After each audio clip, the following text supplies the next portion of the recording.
Good morning, friends. Well, if we look back at the year so far, we can certainly say it has been a year of much disruption. Things have been turned upside down completely on their heads in many cases. And even much that we were used to as a church gathering together has been challenged. And it's caused me to think about these patterns and rhythms and why do we see them as important? And what do they mean in our lives? You know, these rhythms are necessary and some of them are actually good for us as well. Good rhythms, if I think about them, are those things that help us to keep going. They motivate us. They maintain momentum in our lives. And they're even at times when we falter and are feeling a little bit low, they're a good reminder to us to keep going.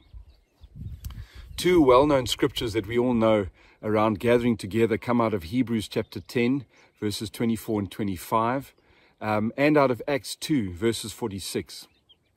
In Hebrews 10, verse 24 and 5, it says, "Let us consider how to stir one another to love and good works, not neglecting to meet together, as is the habit of some, but encouraging one another, and all the more as you see the day arising and drawing near." In Acts chapter 2, verse 46, it says,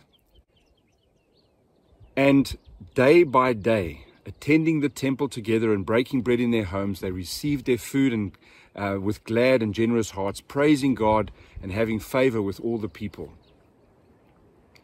Now, while our walk with God is a personal one, it's not necessarily a private one. There are elements in our communal gathering as a church, be it on Sundays, at life group, at prayer meetings, or even at Bible studies, that are crucial for our spiritual development.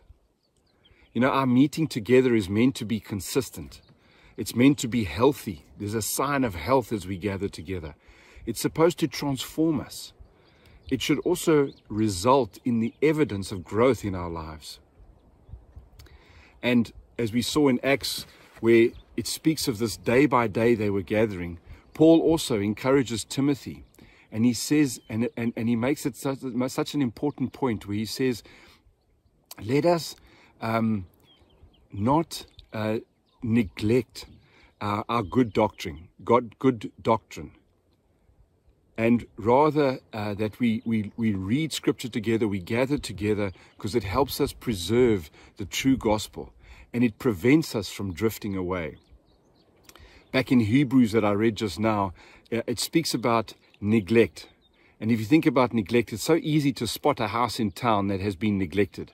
And we also are quick to comment when we see children who suffer from neglect. And in the same way, Hebrews also encourages us not to neglect gathering together, where what can happen is it will lead to a decay and a deterioration in our walks with God, in our personal walk with God.